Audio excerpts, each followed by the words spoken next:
ജനാധിപത്യം തുറങ്കിലടയ്ക്കപ്പെട്ട ഭീതിയുടെ ഓർമ്മദിനം. 51 വർഷം മുമ്പുള്ള ഇതേ ദിവസത്തെ ഓർക്കുക എന്നതുപോലും മാനവികതയ്ക്ക് നേരെയുള്ള മുഖം തിരിക്കലാണ്. എങ്കിലും ചരിത്രം ചിലപ്പോഴെങ്കിലും ചിതലരിക്കാത്ത ചില ഓർമ്മകളിലേക്കുള്ള തിരിച്ചുപോക്കാകയാൽ ഇടയ്ക്കെങ്കിലും ആ ഓർമ്മകളിലേക്ക് തിരിഞ്ഞു നടക്കാതെ വയ്യതാണ്. അടിയന്തരാവസ്ഥ പുതുതലമുറയ്ക്ക് കേട്ടുകേൾവിയാണെങ്കിൽ അത് അനുഭവിച്ച ഒരു തലമുറ ഇന്നും ഇവിടെ ജീവിച്ചിരിക്കുന്നുണ്ട്.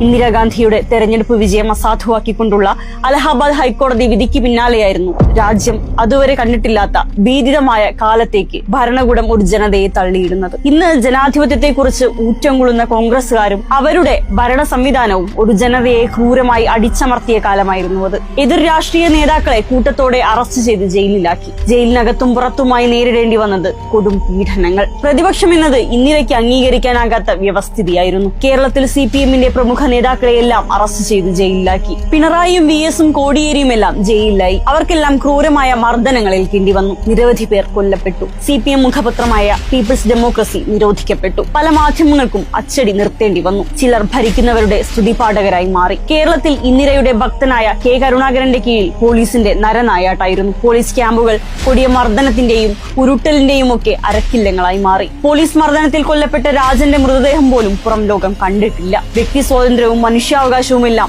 ചവിട്ടി അരയ്ക്കപ്പെട്ട കാലം. ഒരു ഭരണകൂടം എങ്ങനെയാകാൻ പാടില്ല എന്ന് ഇന്ദിരാഗാന്ധി ലോകത്തിന് കാണിച്ചു കൊടുത്ത കാലം. ഫാസിസം എന്നത് നമുക്ക് കേട്ടുകേൾവിയായിരുന്ന കാലത്ത് നിന്ന് നാട്ടുനടപ്പായി മാറിയ കാലമായിരുന്നു അത്. അർദ്ധ ഫാസിസ്റ്റ് ഭരണം രാജ്യത്തിന്റെ ജനാധിപത്യത്തെ കശാപ്പ് ചെയ്ത് 51 വർഷങ്ങൾക്കിപ്പുറം സമാനമായ അർദ്ധ അടിയന്തരാവസ്ഥയോട് പൊരുതുന്ന ജനതയായി ഇപ്പോഴും നമുക്ക് ജീവിക്കേണ്ടി വരുന്നു എന്നത് മറ്റൊരു വിരോധാഭാസമായി നിൽക്കുന്നു.